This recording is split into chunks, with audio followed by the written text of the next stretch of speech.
The proposal of ISOHalo is essentially a hard-nosed economic value proposition. Remember, it's us, we the people, are the economy. You and I, our neighbours. The word economy has no other meaning unless it serves us and unless we the people work to sustain and develop that economy. In a global market where the population of Ireland makes up less than 1% of the population of the European Union, for example, Ireland's influence is almost like a kite dancing in a hurricane, vulnerable at every turn to global international forces, where we have little or no influence over international economics. However, there is one core economic asset which we, the people of Ireland, have total control over. It is our deepest natural resource and is eternally renewable and totally within our power to nurture and develop. That sustainable asset is our inherent ability to increase the level of societal trust. By each of us working to develop a society where the concept of my word as my bond has real meaning, and the concept of people meaning what they say, saying what they mean, and doing what they say becomes an accepted and expected norm amongst us.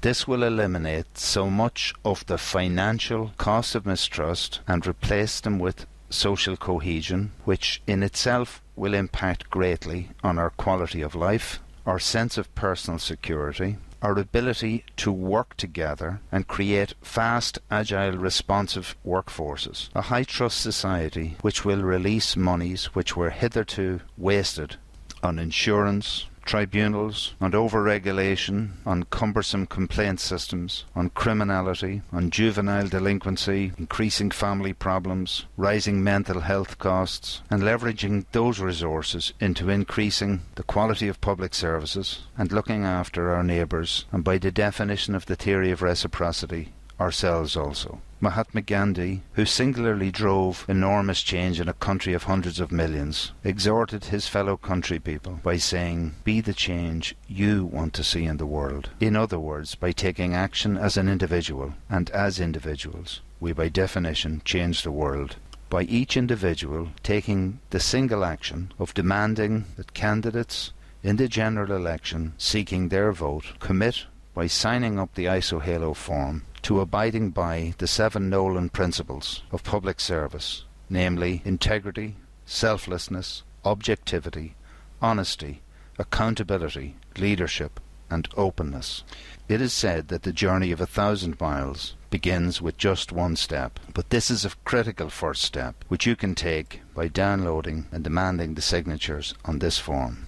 By each individual taking the singular action of demanding a commitment to ethical standards in politics, of each candidate standing in the general election, each of us makes that critical initial step in the journey of 1,000 miles. The ISOHalo proposal is like a revolution, with the ore being used simply as a rocket to kickstart the process of evolution, the process of bottom-up bootstrapping to create inbuilt cultural values of mutual trust, as with the language of quality systems, where the quality standard is essentially set by the expectation of the customer. Demanding compliance through a personal commitment with your own candidate starts the process of embedding trustworthy behaviour into the day-to-day practices and activities of our elected representatives. That marked change will have the inevitable follow-through of feeding into the standards throughout the civil and public service. It will create a competitive advantage at an economic level in the way in which we do business in Ireland. It will have the critically internationally tradable value of developing Ireland with a brand of being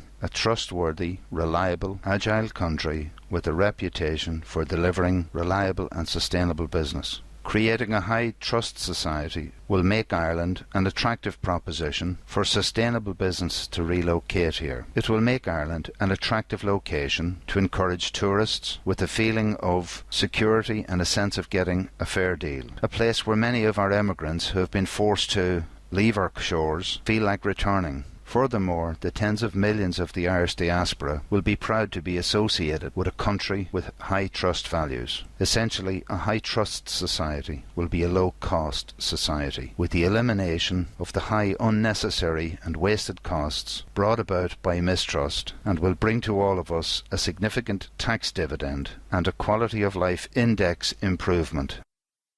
Given the inevitable challenges that are facing us in terms of the nature of work, the concept of a digital workforce, driverless cars, delivery drones, and technologies that are simply emerging at an accelerating rate, developing a high trust culture within Ireland will enable us as a nation to be agile, responsive, and to have the mutual trust to take the risks that are necessary to embrace these changes. By embedding trust as a core value within our educational system, we will nurture and develop educated young people, critical thinkers who can be reliable and effective in developing a renewable and sustainable economy.